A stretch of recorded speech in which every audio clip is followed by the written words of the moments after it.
Coder dans son navigateur. Vous aimeriez coder, mais vous ne voulez pas vous embêter à tout installer sur votre PC?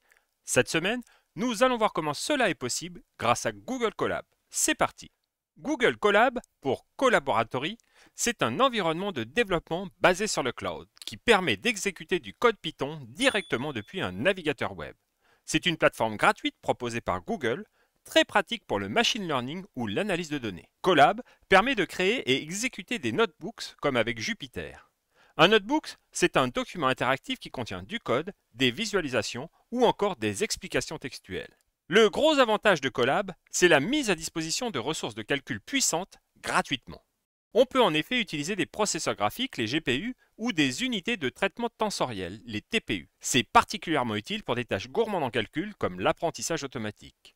Un autre avantage, c'est que les notebooks étant hébergés sur les serveurs de Google, pas besoin de configurer un environnement de développement sur son ordinateur. Une simple connexion Internet et on peut y accéder. Ce peut être aussi un inconvénient, surtout en cas de panne de son accès. Autre inconvénient, les ressources offertes sont partagées et en cas d'influence, on peut subir des ralentissements. Et enfin, les données se retrouvant sur les serveurs de Google, on doit prendre les mesures adéquates pour les protéger si elles sont sensibles. Pour utiliser Google Colab, on va avoir besoin d'un compte Google. Colab est aussi intimement lié à Google Drive, ce qui va permettre l'échange de fichiers. En effet, dans les scripts, on va pouvoir lire et écrire des fichiers sur le Drive.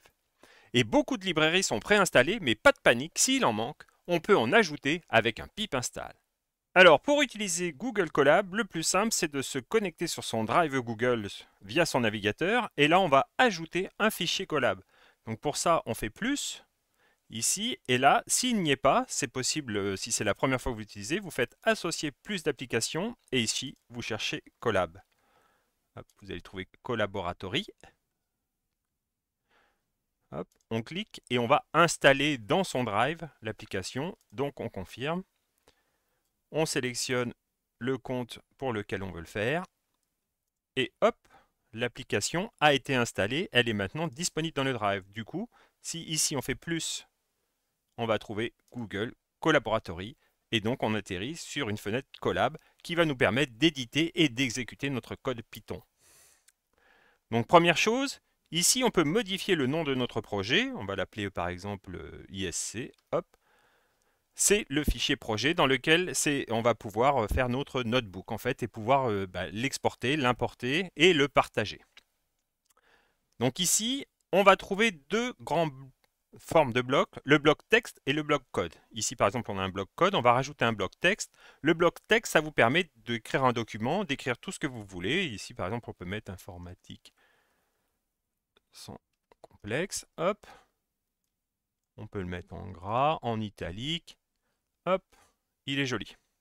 On peut le bouger tout en haut, le mettre dans le sens où on veut, etc.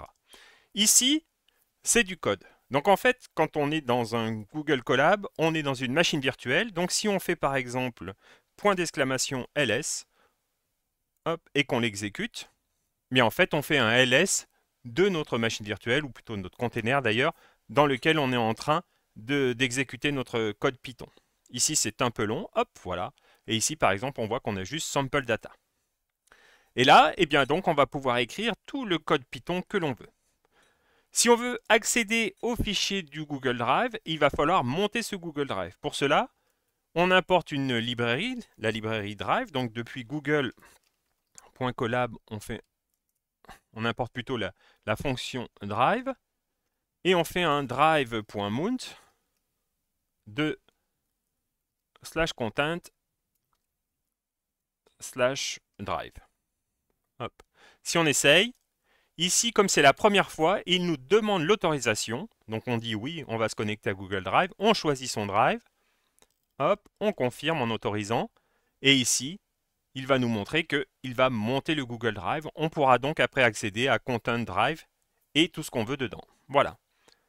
Donc on va rajouter un autre bloc de code en dessous.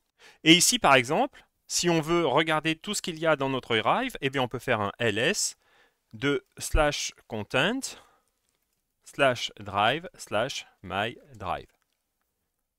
Voilà, on exécute. Et ici, par exemple, on voit que j'ai un répertoire qui s'appelle Colab. On va donc pouvoir essayer de faire un petit script. Alors, ce que je vous propose, c'est de faire un petit script qui affiche réalise un petit graphique avec Matplotlib. Donc, pour cela, on va utiliser NumPy. Souvenez-vous, c'est la librairie qui permet de travailler avec des tableaux de nombres. On va l'appeler NP. Et on va importer Matplotlib. On va importer PyPlot. On va l'appeler PLT. Hop, on va prendre un Y qui sera égal à, donc on appelle numpy.random de 100, donc ça va nous faire 100 points.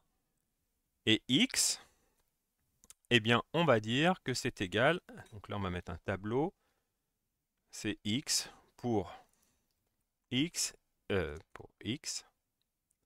in dans le range de la grandeur de Y, donc de 100, hein, mais hop, c'est plus simple comme ça.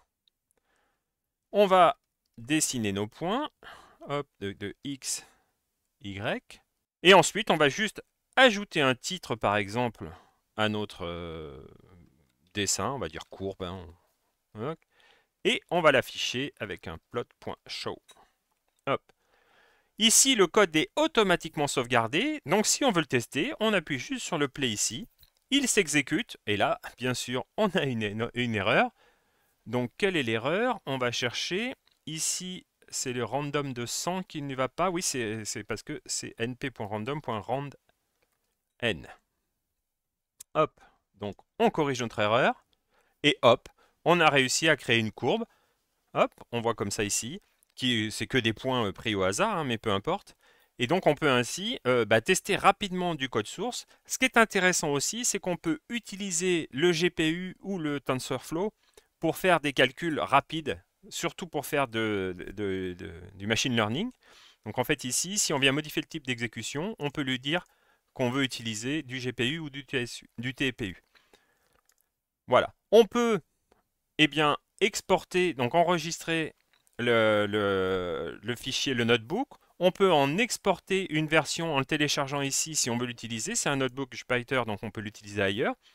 Et on peut bien sûr l'importer. On peut aussi le partager, c'est super pratique, c'est très pratique pour faire du travail collaboratif.